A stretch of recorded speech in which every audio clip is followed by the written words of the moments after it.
Welcome to Boring History, where we unearth the gritty, forgotten tales that shaped the past. Tonight, we're diving into the muck of the Middle Ages, a world of castles and knights, yes, but also of stench, struggle, and the unsung heroes who kept society from crumbling. Imagine a time when towns teemed with life, but beneath the bustle lay a darker reality. Jobs so foul, so stomach-churning, that they were done in the shadows by people both vital and vilified.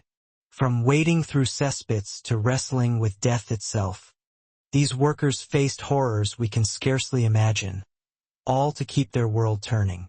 So, settle in, maybe hold your nose, and let's step into the grime of medieval life, where every task tells a story of survival. Picture yourself in a medieval town as twilight creeps in. The streets are alive with the clatter of carts, the shouts of merchants packing up their wares, and the faint aroma of fresh bread from the baker's oven. But there's another smell, one that clings to the air like a curse, decay, waste, the unmistakable stench of a city without sewers. This is where the gong farmer begins his work, a figure who emerges under cover of darkness to confront the filth no one else dares touch. These men were the unsung custodians of medieval towns, tasked with cleaning out cesspits brimming with human waste, rainwater, and rot. Their job wasn't just dirty.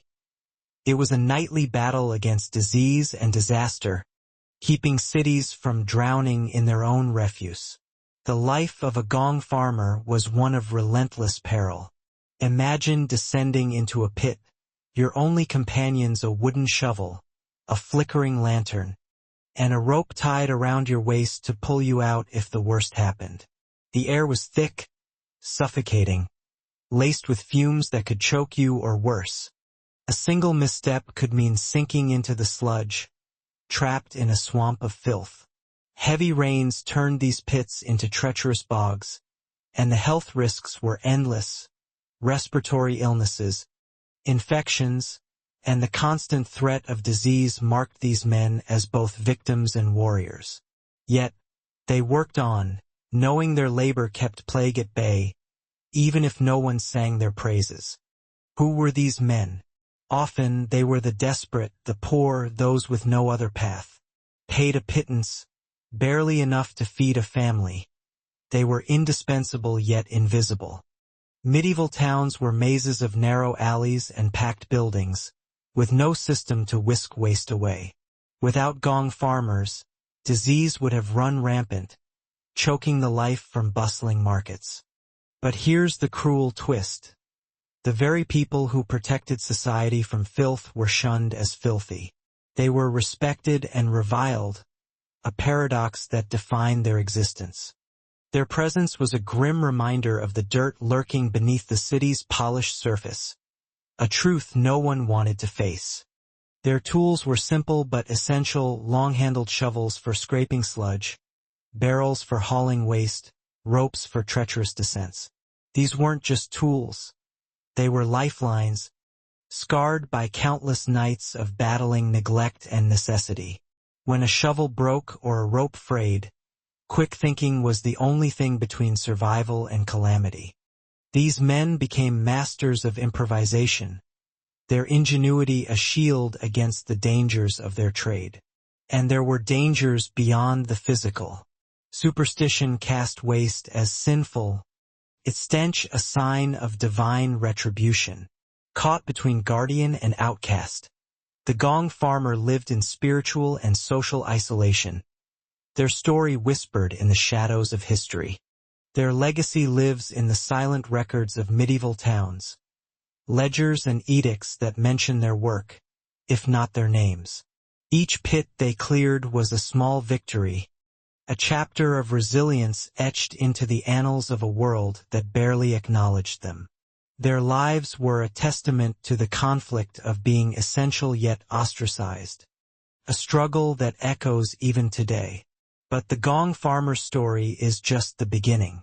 As we wander through the medieval world, we'll meet others who toiled in the margins, where the air grows heavy with a different kind of stench.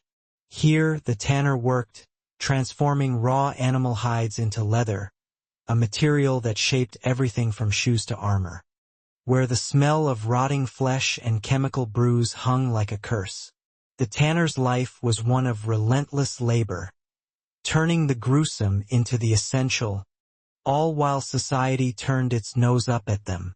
The tanning process was a grim alchemy. It began with hides fresh from the butcher, still smeared with blood and patches of fur. These weren't tidy pelts. They were heavy, slippery, reeking of death.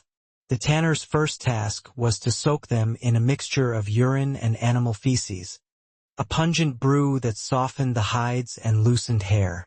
The stench was a sensory assault, clinging to their skin, clothes, and homes, marking them as outsiders in a world that relied on their craft. From there, hides were scraped with long metal blades, a meticulous task demanding strength and precision to strip away fat and fur without ruining the material. The tannery was a place of transformation, where raw materials became something greater through a dance of chemistry and endurance. Hides were treated with lime and water to loosen hair. The tanner's hands, calloused and stained, became intimate with the slick texture of salted hides. Their tools, wooden paddles, scraping blades, extensions of their will to create. But this work came at a cost. Chemicals like quicklime burned skin and lungs, leaving tanners with sores and respiratory ailments that haunted them long after the workday ended. Tanners didn't just shape leather. They shaped the medieval world. Their products were everywhere. Shoes on cobblers' feet, armor on knights' backs, harnesses on plow horses. Yet, their workshops were banished to the outskirts, near rivers that turned brown with runoff. This wasn't just for convenience. The stench and pollution were so severe that tanners were forced to live apart, their homes as isolated as their craft. The environmental impact was undeniable. Rivers choked with waste, forests stripped for tannin-rich bark, soil tainted by chemicals.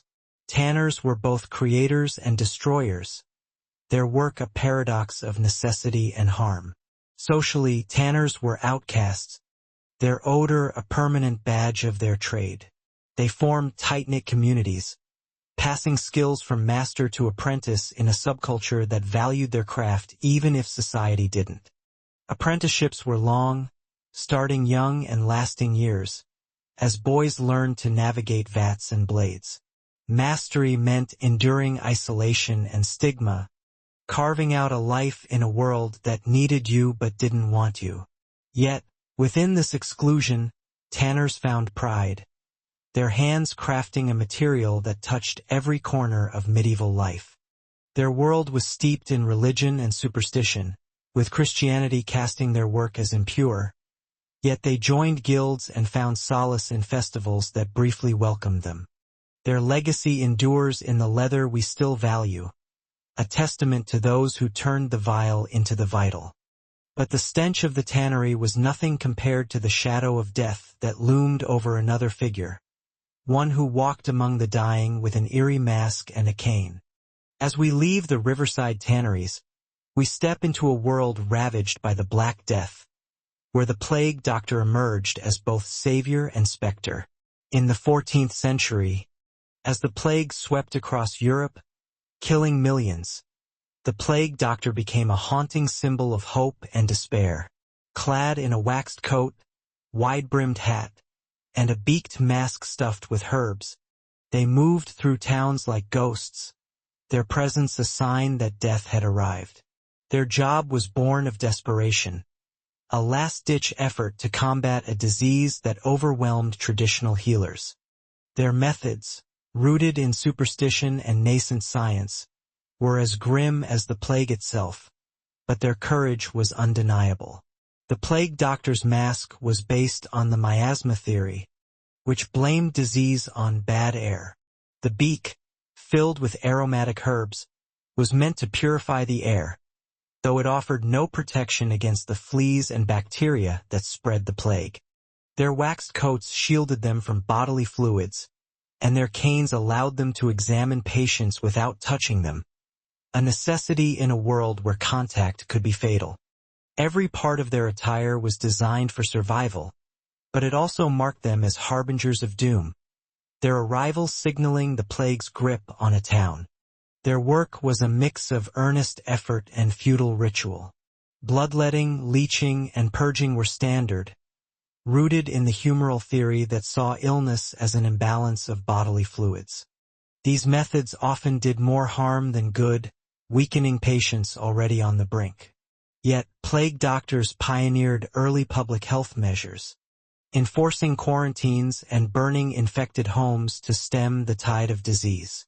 They recorded the dead, their ledgers a grim tally of loss.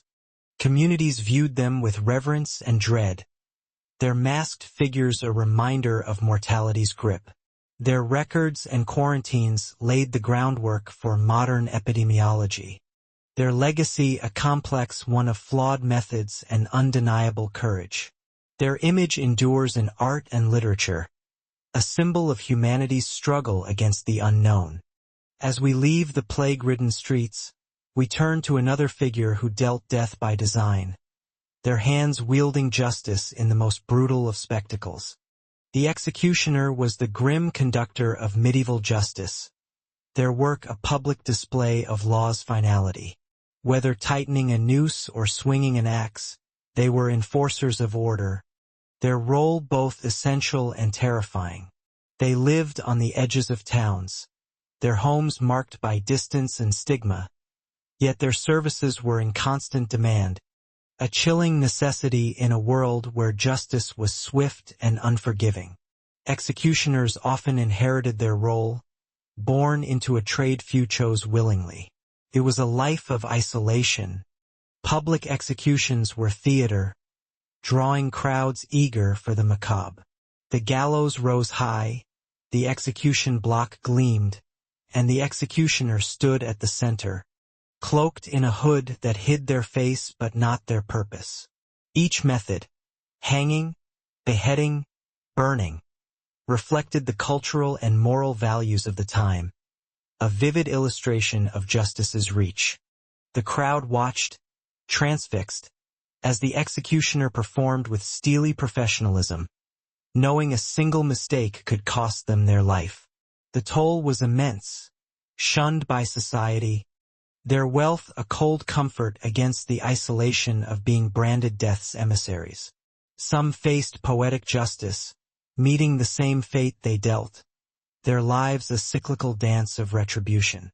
Their role was vital, a grim necessity in a society that saw punishment as a path to purity. Their legacy, woven into tales and songs, endures as a reminder of the fine line between order and savagery, a shadow cast long across history's stage. But not all medieval workers faced death above ground. As we leave the executioner's gallows, we descend into the earth, where miners toiled in darkness, chasing metals that fueled economies and wars. Their world was one of crushing gloom, stale air, and constant peril, where every swing of a pickaxe was a gamble with fate. Medieval miners were both vital and expendable, their labor the backbone of progress, yet their lives often forgotten in the depths. The journey into the mine began with a prayer, a whispered hope for safe return. Lowered by creaking hoists or climbing down slippery ladders, their only light was a flickering candle. Underground, they worked in narrow tunnels, hacking at rock with picks and chisels, their bodies strained by the relentless rhythm of labor.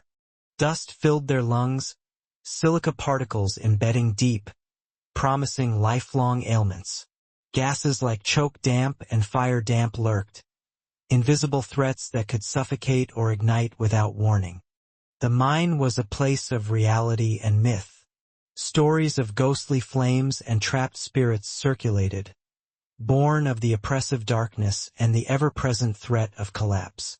Miners carried amulets, etched symbols into stone, and made offerings to the earth, blending superstition with survival. Injuries were common. Falling rocks, misaimed strikes, flooding waters. But medical aid was scarce, leaving miners to bear their pain in silence, driven by the need to provide for families above ground. Hope was their lifeline, the dream of striking a rich vein of silver or gold, each chipped rock holding the promise of a better life. The earth was a fickle partner, offering riches one day and ruin the next, their story a gritty chapter in the saga of human ambition. As we emerge from the dark mines, we wade into the marshes, where the leech collector plied their strange trade. In a world that saw bloodletting as medicine, leeches were prized as tools of healing, and the collectors who gathered them were both cursed and essential. Picture a woman, trousers rolled up, stepping into cold, murky water, her legs a magnet for the slithering creatures that would become her harvest. Leech collectors moved through swamps with practiced care, feeling for the soft bite of leeches latching onto their skin. Each jar filled with these dark, wriggling creatures was a small victory, a commodity for physicians who believed they could balance the body's humors. The work was brutal. Hundreds of bites left collectors dizzy, their bodies weakened by blood loss. The marshes were treacherous, thick with mud and insects, a world where every step could bring disaster. Society viewed them with curiosity and disdain, their work vital yet marginalized, their lives defined by solitude and struggle. Superstition cast leech collectors as quasi-mystical figures, their connection to the marshes both a refuge and a curse. Their legacy is one of resilience, a testament to those who turned pain into survival, their story a quiet echo in the history of healing. As we leave the marshes, we step into a world of service and sacrifice, where young boys dreamed of glory while toiling in the shadow of nights. The squire was the apprentice of chivalry, polishing armor, grooming horses, and learning the art of war under the watchful eyes of knights. Their days were filled with discipline, their nights with dreams of knighthood, yet their path was fraught with hardship. They cleaned chainmail, sharpened blades, and tended to war horses, knowing a single oversight could mean disaster on the battlefield. Training was relentless, filled with sparring, riding, and lessons in courtly etiquette, each bruise a step toward glory. Squires faced the chaos of war, running messages or aiding fallen comrades, their youth no shield against violence. The chivalric code was their guide, teaching courage, loyalty, and honor, but the reality was grittier. Long hours, endless chores, and the weight of expectation. For those who persevered, knighthood was a triumph, marked by solemn rituals of swords and spurs. For others, the dream faded, leaving only the scars of a life spent in service. Their story is one of aspiration and endurance, a bridge between the myth and reality of medieval chivalry. From the squire's world of honor, we slip back into the shadows, where the rat catcher waged a quiet war against vermin. Rats weren't just pests. They were carriers of disease, making the rat catcher's work a matter of life and death. Armed with traps, clubs, and sometimes ferrets, they hunted through barns, alleys, and cesspits, their lives a blend of danger and ingenuity. The rat catcher's world was one of sensory overload, scuffling paws, pungent decay, and the constant threat of fleas. Their tools were simple but effective, from snap traps to nimble ferrets trained to flush out their prey. Each catch was a small victory, a step toward protecting towns from the plagues rats carried. They were shunned, their intimacy with vermin a mark of shame, yet their expertise, honed through trial and error, was a precursor to modern pest control. During plague outbreaks, they became unsung heroes, their work a desperate defense against an invisible enemy. Their stories, filled with humor and horror, live on in folklore, a reminder of the quiet guardians who kept society safe. As we leave the rat-catcher's alleys, we venture into the forests, where the charcoal burner crafted the fuel that powered medieval forges. Living on the fringes, they built earthen kilns to transform wood into charcoal, a delicate process that balanced fire and air. Their lives were solitary, marked by soot and smoke, their world a dance with nature's fury. The charcoal burner's craft was one of precision and peril. A single miscalculation could spark a forest fire or reduce their work to ashes. They lived among predators and superstitions, their isolation breeding tales of spirits and enchantment. Their charcoal was essential, fueling blacksmiths and warming homes, a silent thread in the fabric of medieval life. Their legacy faded with the Industrial Revolution, but their story endures as a testament to human resilience. Phantoms of the forest forever tied to the fires they tended. Finally, we come to the midwife, the guardian of life in a world where birth was a battle. Midwives guided women through childbirth, their knowledge a blend of herbal remedies, practical skill, and whispered charms. They were revered yet feared, their expertise a lifeline in a time when death was a constant shadow. They learned through apprenticeship, absorbing the secrets of anatomy and herbology passed down through generations, navigating superstition and suspicion. Childbirth was a communal event, filled with prayers and traditions, yet the midwife bore the weight of blame when tragedy struck. Accusations of witchcraft loomed, a constant threat to their precarious place in society. Their legacy is one of resilience, their skills laying the foundation for modern maternal care, their hands guiding new generations into the world. Thank you for joining us on this journey through the grimiest jobs of the Middle Ages. From gong farmers to midwives, these workers were the backbone of a world that both needed and shunned them, their lives a testament to survival and sacrifice. Their stories remind us that even in the darkest corners, human resilience shines through. If this dive into the past stirred your curiosity, drop a comment below. Tell us which job shocked you most or share your own thoughts on medieval life. Hit that like button and subscribe to Boring History for more gritty tales from the shadows. Stay curious, stay gritty, and we'll see you by the fire.